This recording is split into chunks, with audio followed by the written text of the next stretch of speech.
I was married for 32 years, and I believed, Lord, I believed with my whole heart that my husband was faithful to me.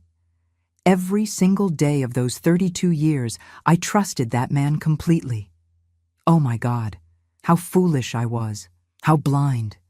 When Darnell died from pancreatic cancer, the inheritance he left behind was supposed to be my safety net, you know? We're talking about over $1.7 million in assets, life insurance policies, properties, savings accounts, his pension, everything we'd built together over 3 decades. That money was supposed to take care of me in my old age, after all those years I spent taking care of him, raising his children, holding down our home. But when I opened that envelope at the lawyer's office in Detroit, that's when I discovered it. That's when my whole world came crashing down.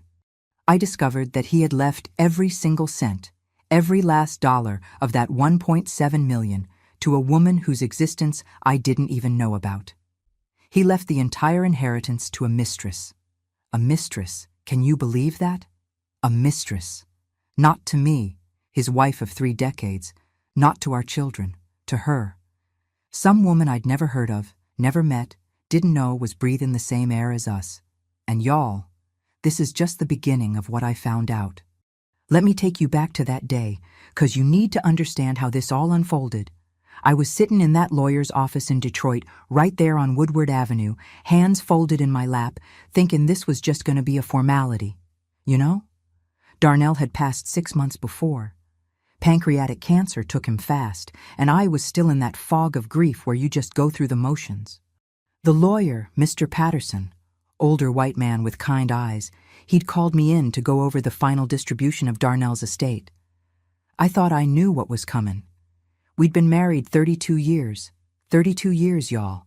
I raised his children. I held his hand through every storm. I was there when his mama died. I cooked Sunday dinners for his entire family every week without fail. So when Mr. Patterson slid that envelope across his big mahogany desk, I picked it up with steady hands. I even smiled at him like, "Thank you for handling all this." He didn't smile back. That should have been my first clue. But grief makes you slow, child. It really does. I opened that envelope right there in his office, and I started reading the document inside.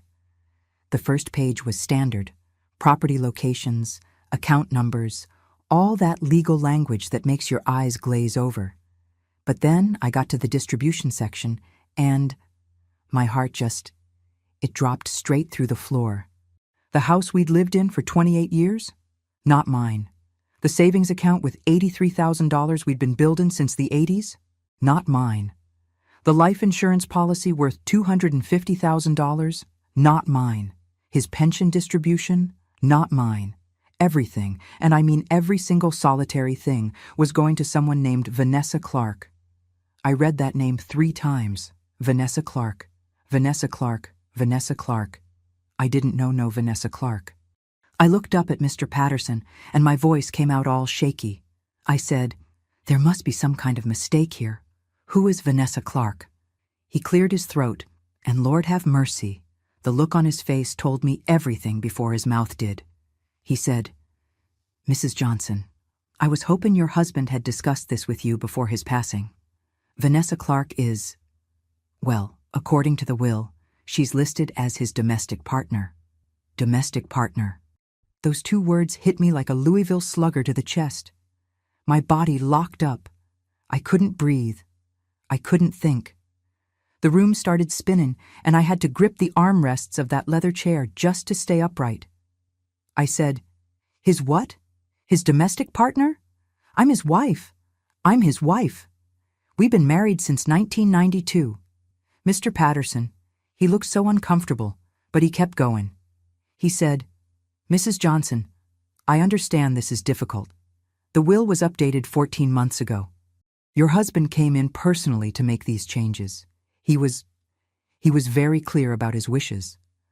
14 months ago. Y'all, that hit different. That meant Darnell didn't do this on his deathbed in some morphine haze.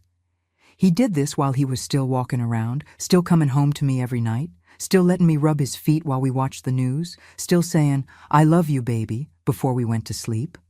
He looked me in my face for 14 months, knowing he'd cut me out of everything. I sat there in that office and I didn't cry, couldn't cry. It was like my body went into shock. I just kept staring at that paper, at that name, Vanessa Clark, and I couldn't make it make sense. I said, "Mr. Patterson, I need you to tell me everything. Who is this woman? Where does she live? How long? How long was this going on?" He hesitated, and I could tell he was deciding how much to say. Finally, he said, "All I know is what's in the file, ma'am. She lives in Southfield. She was listed as the primary beneficiary on all accounts as of March of last year." Southfield. That's maybe 20 minutes from our house in Detroit. 20 minutes. This woman had been right there the whole time, close enough to touch, and I didn't know she existed. I left that office in a daze. I walked out onto Woodward Avenue, and the May sunshine felt wrong, you know? Too bright, too cheerful. People were walking past me smiling, talking on they phones, living they lives, and I wanted to scream at 'em. Do y'all know what just happened to me? Do y'all understand that my whole life just got ripped apart? But I didn't scream. I got in my car. Well, I thought it was my car, but who knows? Maybe Darnell left that to Vanessa too, and I drove. I don't even remember the drive home. I just remember pulling into the driveway of the house on Fairfield Street, the house with the blue shutters that I'd picked out, the garden I'd planted, the porch where I'd sat with Darnell on summer evenings for damn near 3 decades. And now it wasn't mine. I walked inside, and everything looked the same. The photos on the wall, our wedding picture, the kids' graduation photos, family reunions, Christmas mornings.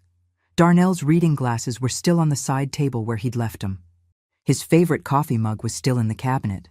But none of it was real anymore. It was all a lie. Every single memory in that house felt contaminated. I sat down on the couch, and that's when I finally started crying. Not pretty crying, child. I'm talking about that ugly, soul-deep sobbing where you can't catch your breath and your whole body shakes. I cried for hours. I cried until I didn't have no more tears left, and then I just sat there in the silence, staring at the wall. But here's the thing about grief and rage. They can coexist, and when they do, they create something powerful. Somewhere in that silence, something shifted inside me. I stopped crying, and I started thinking. I needed to know who Vanessa Clark was. I needed to understand what Darnell had been doing behind my back.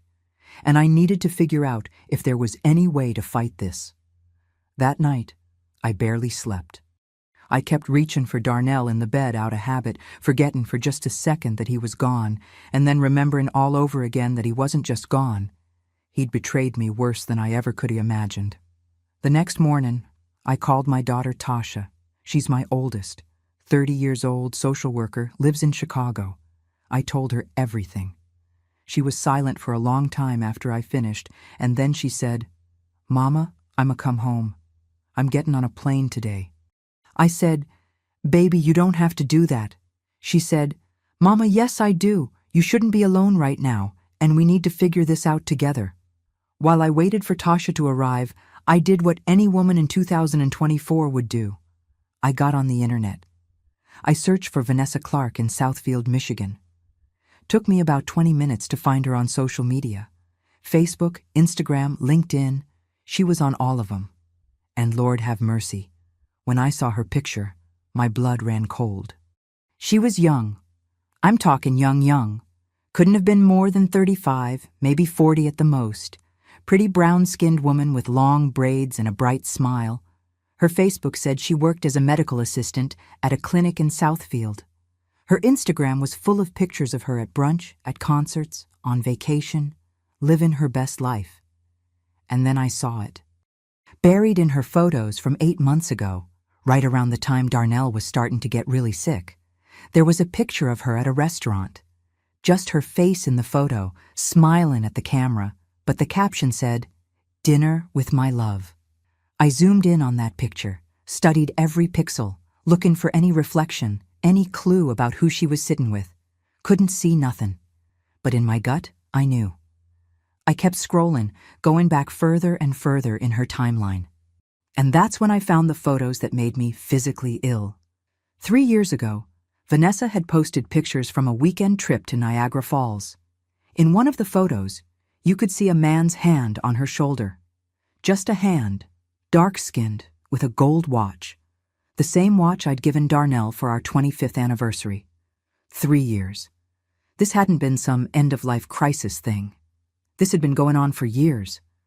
I was shaken so bad I had to close the laptop. I went to the bathroom and splashed cold water on my face, looked at myself in the mirror.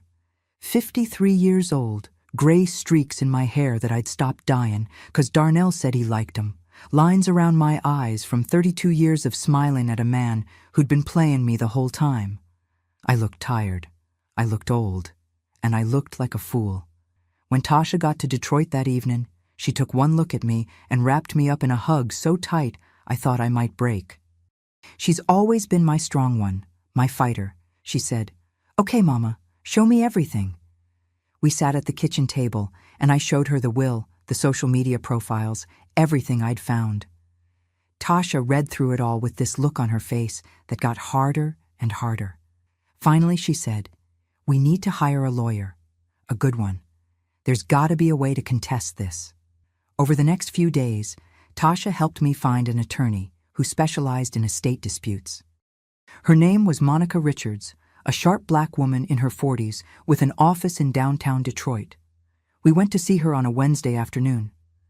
Monica listened to everything, took notes, asked questions.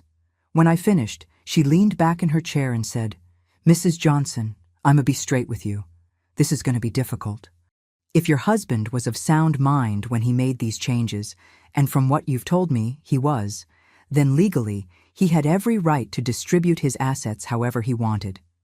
The fact that you were married doesn't automatically entitle you to his estate, especially if he explicitly left everything to someone else." I felt my stomach drop. I said, "So you're telling me there's nothing I can do? After 32 years of marriage, I just walk away with nothing?" Monica held up her hand. She said, "I didn't say that. There are some options. In Michigan, we have what's called a spousal elective share.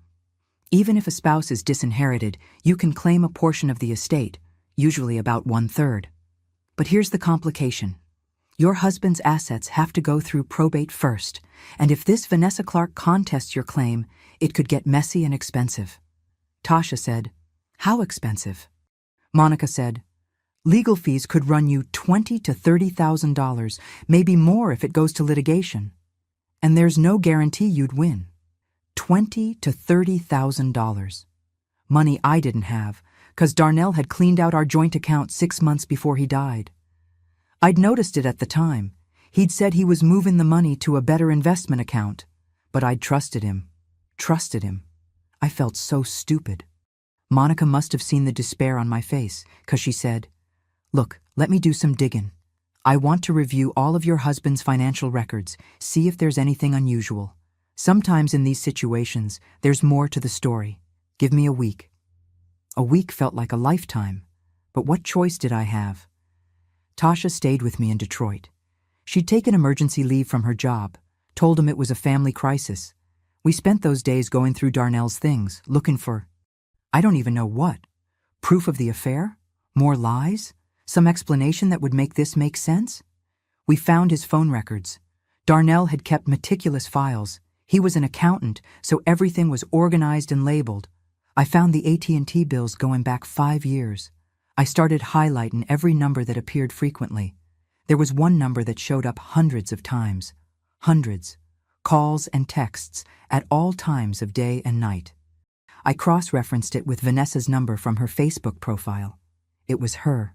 They'd been talking every single day for at least 5 years, maybe longer. I sat there at Darnell's desk, staring at those highlighted phone bills, and I tried to remember what I'd been doing 5 years ago. That would have been 2019. What was happening in my life? I was working at the hospital. I was a nurse for 30 years before I retired, and Darnell was still at the accounting firm. We'd just finished paying off the house. We'd been talking about taking a big trip to celebrate, maybe Africa or the Caribbean, and the whole time, he was building a whole other life with her. Tasha found bank statements in a box in the basement. Not from our joint account, from accounts I didn't even know existed. Checking accounts, savings accounts, investment accounts, all in Darnell's name only. And the statements showed regular transfers to Vanessa Clark. $2,000 here, $1,500 there, sometimes $5,000 at a time. We added it up. Over the course of 4 years, Darnell had given Vanessa Clark over $170,000. $170,000. That was money from his bonuses, from his salary, from investments we'd made together. Money I thought was going toward our retirement. Money I thought was secure in our future. He'd given it to her. I couldn't understand it. I kept asking Tasha, why? Why would he do this? What did I do wrong? Was I not a good wife? Tasha grabbed my hands and looked me dead in my eyes. She said, "Mama, stop. Stop right now. This is not about you. This is about him and his choices. You were a damn good wife. You were faithful. You were loving. You held it down for 3 decades. This is on him. Do you hear me?"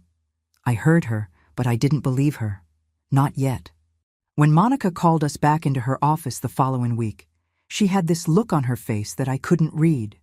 She said, "Sit down. I found some things." She spread out papers on her desk, bank statements, property records, court documents. She said, "Your husband had a life insurance policy through his job worth $250,000, like you knew. But what you didn't know is that he had a second policy. A private policy he took out 7 years ago worth $500,000. Vanessa Clark is the beneficiary on that one too. $500,000. I felt like I was going to be sick. Monica kept going. She said, "There's more. The house in Southfield where Vanessa lives, your husband bought that house 4 years ago. It's in his name, valued at around $320,000. No mortgage. He paid cash. $320,000. Cash." I couldn't speak. Couldn't move. The numbers were so big I couldn't process them. Monica said, "He also had a vehicle registered in his name, a 2023 Mercedes-Benz GLE. Purchase price, $68,000. That vehicle is currently in Vanessa Clark's possession." I finally found my voice. I said, "Where did all this money come from? We were comfortable, but we weren't rich. How did he afford all this?" Monica looked at me for a long moment, and then she said something that made my blood run cold. She said, "Mrs. Johnson, I think your husband may have been embezzling from his firm." The room started spinning again. I said, "What?" She said, "I can't prove it yet, but the numbers don't add up. His salary was $95,000 a year, right? Even with bonuses, there's no way he could have legitimately accumulated the kind of wealth he was transferring to Vanessa Clark while still maintaining your household. I think he was taking money from client accounts and cooking the books to hide it. Embezzlement. My husband, Darnell Johnson, respected accountant, deacon at Greater Faith Baptist Church, the man who wouldn't even cheat on his taxes, was a thief." Tasha said, "If that's true, can't we use that? Can't we report it and get the money back?" Monica shook her head slowly. She said, "If we report it, the firm will launch an investigation. If they find evidence of embezzlement, they'll try to recover the funds, which means seizing all of his assets, including whatever you might have been able to claim through the spousal elective share. You could end up with nothing anyway, and you'd be dealing with criminal investigations, potential lawsuits. It would be a nightmare. Plus, his reputation would be destroyed, and that shame would fall on you and your family too." I thought about my kids, Tasha, my son Darnell Jr., my baby girl Kendra. I thought about Darnell's mama, Sister Johnson, who was 90 years old and still thought her son hung the moon. I thought about our church family, the people who'd known us for decades. Could I really expose all this? Could I really blow up everything? Monica said, "I need you to think carefully about what you want to do here. We can pursue the spousal elective share and try to get you 1/3 of the estate, which honestly, given all the assets I've found, could be substantial. But if Vanessa fights it, this could get ugly. And if the embezzlement comes to light during the legal process, it could backfire on everyone." I left that office more confused and hurt than ever. Tasha drove me home, and we sat in the car in the driveway for a long time, not talking, just processing. Finally, I said, I need to talk to her. I need to talk to Vanessa. Tasha looked at me like I'd lost my mind. She said, Mama, no, that's not a good idea. I said, I don't care if it's a good idea. I need answers. I need to look this woman in the face and ask her why she thought it was okay to take another woman's husband, why she thought she deserved everything he had. I need to say my piece. Tasha tried to talk me out of it, but I was determined. That night, I sat down and wrote Vanessa Clark a message on Facebook. I kept it simple. My name is Patricia Johnson. I was Darnell Johnson's wife for 32 years. I know about you, and I know what he left you. I think we need to talk, please. I hit send before I could change my mind. 2 days went by with no response. I started to think she was going to ignore me, and maybe that was for the best. But then, on the third day, I got a message back. It said, I'll meet you. Saturday, 2 o'clock, Starbucks on Telegraph Road. Come alone. Come alone. Like we was in some kind of spy movie or something. But I said okay. That Saturday, I got dressed carefully, put on my good navy blue dress, my pearls, did my makeup. I wanted to look dignified, strong. I didn't want her to see how broken I was. Tasha didn't like it, but she understood. She said, I'ma be parked right across the street. If you need me, you text me, and I'm coming in.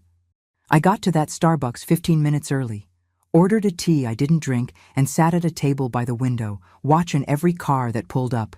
My hands were shaking, my heart was pounding. I kept asking myself what I was even doing there, what I thought this conversation was going to accomplish. At exactly 2 o'clock, a black Mercedes pulled into the parking lot. The Mercedes Darnell had bought her. I watched as she got out. She looked just like her pictures, pretty, young, confident. She was wearing designer jeans and a nice blouse, carrying an expensive purse. She walked into that Starbucks like she owned the place. When she saw me, she hesitated for just a second, but then she walked over to my table and sat down across from me. We just looked at each other for a minute, not saying nothing. Finally, I said, Thank you for coming. She nodded. Her voice was softer than I expected when she said, I figured you'd reach out eventually. I didn't know where to start, so I just started talking. I said, How long? She knew what I was asking. She said, 6 years. 6 years. Oh my God, 6 years. I said, Did you know about me? She looked me right in the eyes and said, Yes. That honesty hit harder than I expected. I thought she might lie, might make excuses, but she just said yes, like it was simple. I said, And you didn't care? You didn't care that he had a wife, that he had a family? Vanessa was quiet for a moment, and then she said, Look, Mrs. Johnson, I ain't gonna sit here and pretend I'm innocent.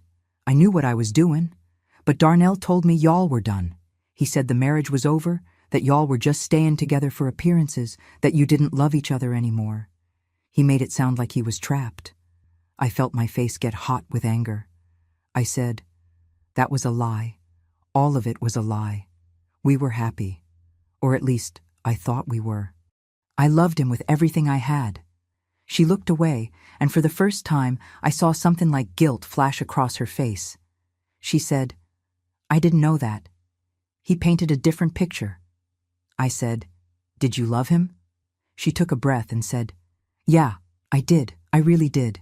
And he loved me too. I know you probably don't want to hear that, but it's the truth. Hearing her say that felt like a knife in my chest. I said, If he loved you so much, why didn't he leave me? Why did he keep coming home to me every night? Why did he keep pretending? Vanessa said, I asked him that same question 100 times. He always said he would, that he was going to tell you, that he just needed the right time. But the right time never came. And then he got sick, and... Her voice trailed off. She looked sad, and I realized she'd lost him too. In her own way, she was grieving too, but I couldn't feel sorry for her. I wouldn't. I said, He left you everything. The house, the money, the life insurance, everything. He left me with nothing. After 32 years, I got nothing. Vanessa was quiet for a long time. Then she said something that threw me completely. She said, "I didn't know he was going to do that. When he told me he was updating his will, I thought he was just going to leave me the house in Southfield, maybe some money. I didn't know he was going to cut you out completely. When I found out, She stopped, and I saw tears in her eyes. Real tears. I said, "You what?" She said, "I felt sick. I know you probably think I'm a terrible person, and maybe I am. But I never wanted to take everything from you. That felt wrong, even to me. I didn't know what to do with that. Was she telling the truth? Or was this just another manipulation?" I said, "So what are you going to do about it?" She looked at me, confused. She said, "What do you mean?" I said, "You say you feel bad. You say you didn't want this. So what are you going to do? Are you going to give me back what's rightfully mine? Are you going to make this right?" Vanessa shifted in her seat, and I could see her putting her walls back up. She said, "Mrs. Johnson, I understand you're hurt. I do. But legally, that money is mine. Darnell left it to me. I'm not trying to be cold, but I can't just give it away." And there it was, the truth beneath all the fake sympathy. I stood up. I said, "You're right. You are a terrible person. And I hope you choke on every dollar he gave you." I walked out of that Starbucks and got in my car. Tasha came running over from where she'd been parked, but I waved her off. I just needed to be alone for a minute. I sat there in my car in that parking lot, and I cried. Again. Seemed like all I did anymore was cry. But after the tears stopped, something else took over. Determination. I wasn't going to let Vanessa Clark win. I wasn't going to let Darnell's betrayal destroy me. I was going to fight. Over the next few weeks, Monica Richards worked on my case. We filed for the spousal elective share, claiming 1/3 of Darnell's estate. As Monica predicted, Vanessa contested it. She hired her own lawyer, an expensive one, paid for with Darnell's money, which felt like another slap in the face. The legal battle was brutal. Depositions, interrogatories, document requests, it felt endless and expensive. Even though Monica was giving me a reduced rate, the bills were piling up. I had to borrow money from Tasha, from my sister, from friends. It was humiliating. But we kept digging, and we kept finding things. Monica discovered that Darnell had taken out a line of credit on our house without telling me, forged my signature on the documents. That was fraud, and that gave us leverage. She also found evidence that he'd been skimming money from his firm, just like she'd suspected. It wasn't definitive proof. Darnell had been careful. But it was enough to raise serious questions. We were building a case, but it was slow going. And then, about 4 months into the legal battle, something happened that changed everything. Monica called me on a Tuesday morning, and her voice was different, excited. She said, "Patricia, you need to come to my office, now. I found something." I drove downtown, my heart racing. When I got there, Monica had papers spread all over her conference table. She said, "Sit down. You're not going to believe this." She handed me a document. It was a marriage certificate, dated 6 years ago. Darnell Johnson and Vanessa Clark. They were married. My vision blurred. I said, "What? How is this possible? We were married. You can't be married to 2 people." Monica said, "In Michigan you can't. This is bigamy, which is illegal. But look at where the marriage took place, Ohio. They drove to Cleveland and got married at the courthouse. And Darnell never filed for divorce from you, which means this second marriage is void. Legally, it doesn't exist." I stared at that certificate, at Darnell's signature, at Vanessa's smiling face in the little photo they'd attached. They'd gotten married, stood in front of an officiant and said vows, while he was still married to me. Monica said, "This changes everything. If Vanessa was never legally his wife, then her claim to the estate is weaker. We can argue that she was essentially a mistress and that the will should be set aside based on undue influence or fraud." I said, "Did Vanessa know? Did she know the marriage wasn't legal?" Monica said, I don't know, but we're about to find out. We subpoenaed Vanessa for another deposition. This time, when she walked into that conference room with her lawyer, she looked nervous. Good. Monica didn't waste time. She slid the marriage certificate across the table and said, "Ms. Clark, did you know that Darnell Johnson was still legally married to Patricia Johnson when you married him in Ohio?" The blood drained from Vanessa's face. She looked at her lawyer, who looked just as shocked. She said, He told me they were divorced. He showed me papers." Monica said, "What papers?" Vanessa said, "Divorce papers. He said the divorce was finalized. I saw the documents." Monica said, "Those documents were fake. There was never a divorce, which means your marriage to Darnell Johnson was bigamous and void." The room went silent. Vanessa looked like she'd been hit by a truck. Her lawyer was flipping through papers, looking for something, anything to save this.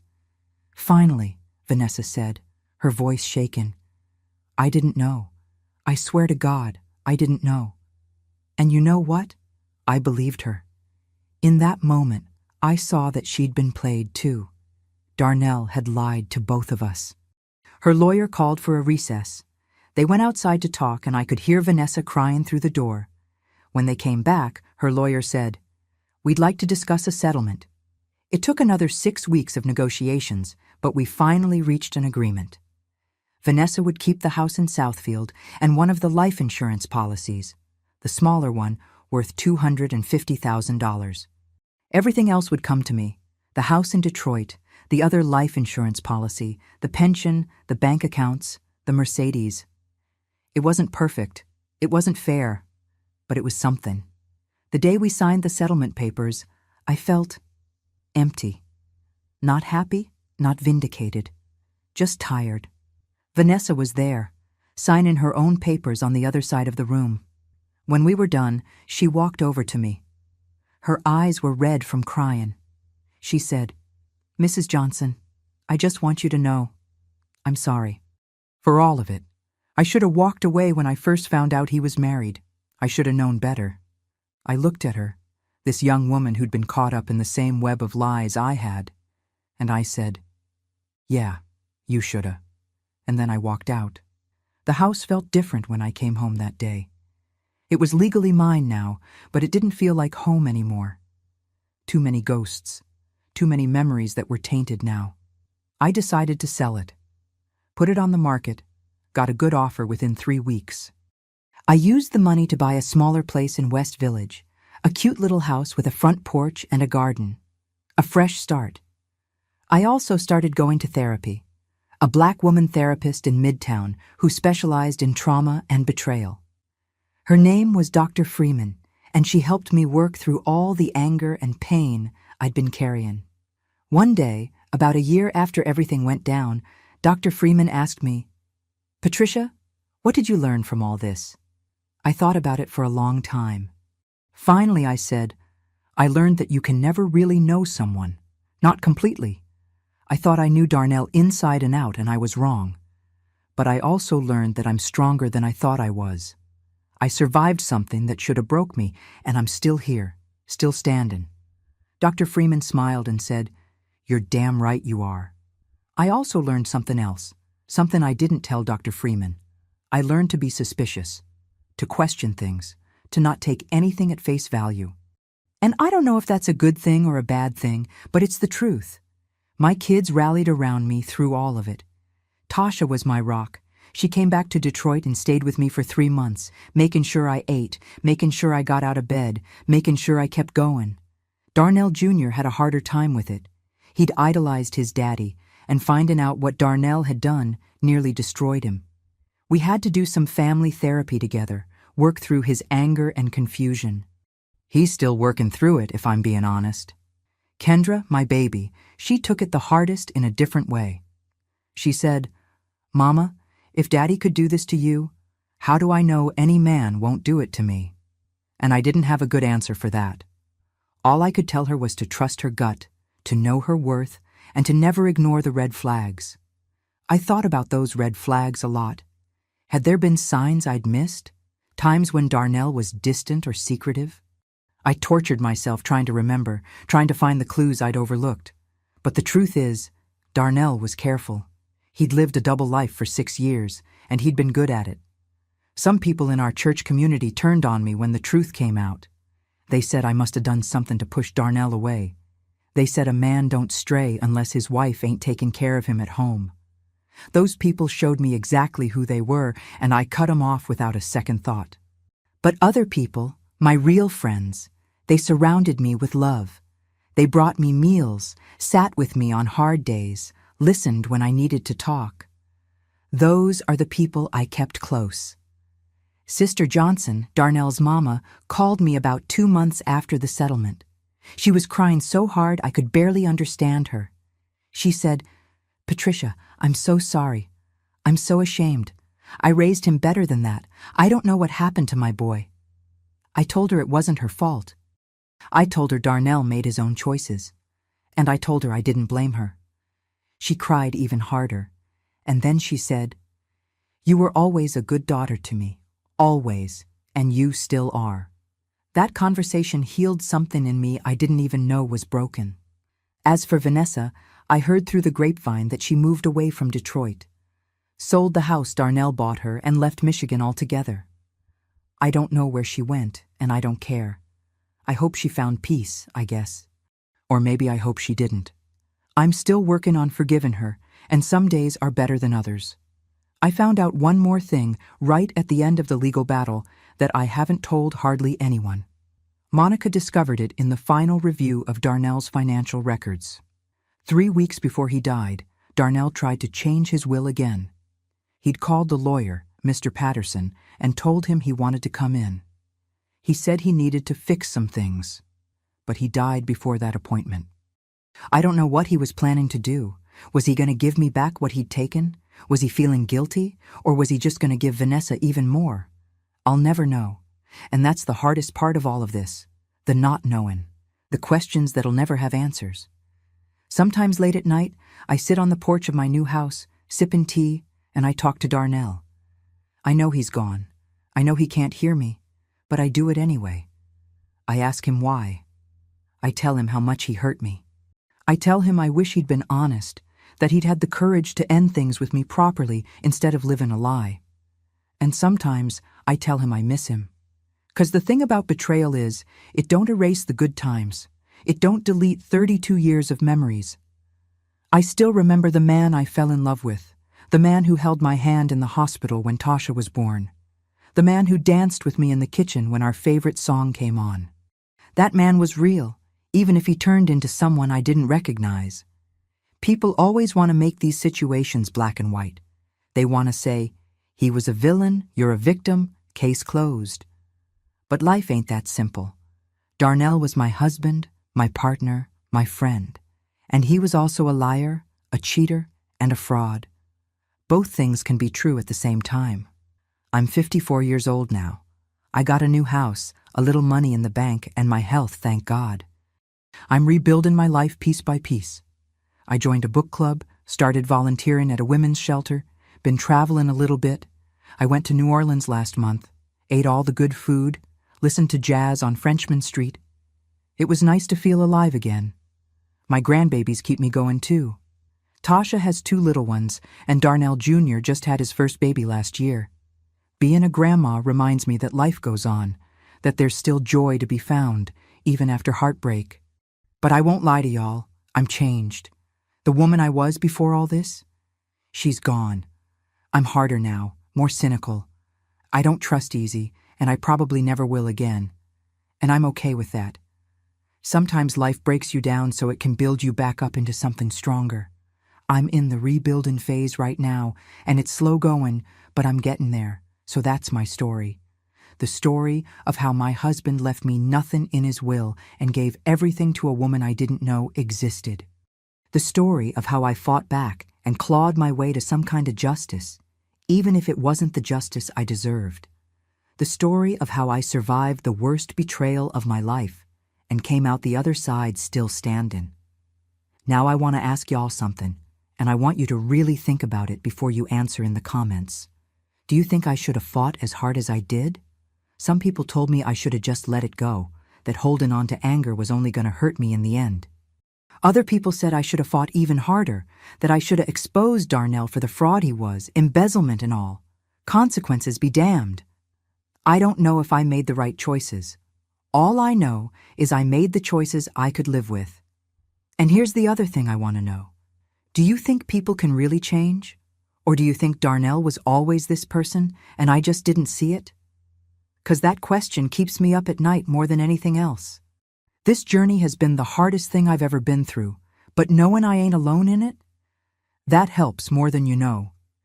If you're going through something similar, if you've been betrayed, if you've been lied to, if you feel like your whole world got turned upside down, I want you to hear me when I say this. You are stronger than you think. You will survive this. It might not feel like it today, or tomorrow, or even next month. But one day, you're going to wake up and realize the pain ain't quite as sharp as it used to be. And eventually, you're going to be okay again. Maybe not the same okay you were before. Maybe a different kind of okay. But okay nonetheless. Thank you for listening to my story from the bottom of my heart. It means the world to me that y'all took the time to hear me out. Drop your thoughts in the comments. I really do read every single one, and sometimes your wisdom helps me see things in a new light. God bless you all.